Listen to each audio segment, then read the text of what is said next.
If I give you 3 rulers, you call them rulers here too, like? Yeah, we measure things. Like we call it erasers, you say rubbers. We have a whole different meaning for the word rubber in America, so be careful. Don't walk into a store and be like, can I get some rubbers? Yeah. So, I'm just helping you out, bro, you know. Inshallah, you come visit us in San Diego, I don't want you.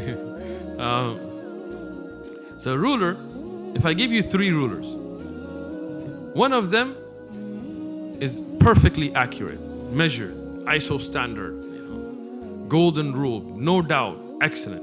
And the other 2, I tell you, you know what? There's some things right, but some of the numbers have flipped, some has faded. So you don't have to throw them away, but you want to always check with your gold standard to make sure. And I work in the medical device industry, and sometimes we measure things. And when we have a ruler to measure, we have a gold standard that's kept, that we bring it out to make sure that the ruler that we're measuring with is correct. And if we find something in the regular ruler that is against the gold standard, then we have to say this one is wrong, we got to go by the standard. If it matches, then we accept it. Same thing is true. We know there is some of the truth in the Old Testament. There is some of the truth from the message of Jesus in the New Testament, some of it. And we know some of it's been changed. So we measure it against the Quran, against that which has been preserved perfectly.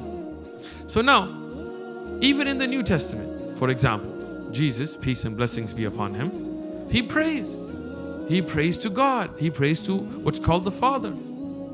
You will not find throughout, at least I haven't, and I've read the Bible a few times, any time in the Bible where the Father prays to Jesus or the Holy Ghost prays to Jesus.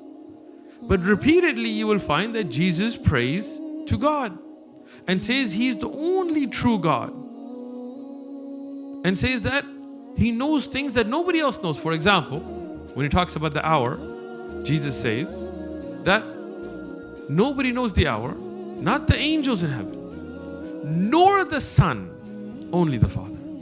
He didn't say only God, because then it could be like, oh no, all 3 are God. He said only the Father. So obviously they're not equal.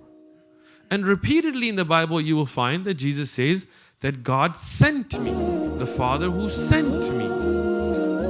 So even with all the corruptions and additions and subtractions, we still see that message of Jesus praying to God and saying that He was sent from God and that He does not speak on His own authority.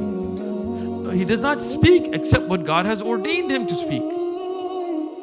So this is in line with what we find in the Quran. Mal Masih ibn Maryam illa Rasul. What is or who is Masih? Jesus, the son of Mary. Except that He's a messenger. He's nothing more than a messenger. That's what He is.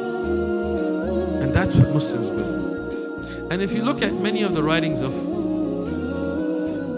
biblical scholars, including Bart Ehrman and others, they will say that the original followers of Jesus, many of them did not take Him to be divine. They did not take Him to be God.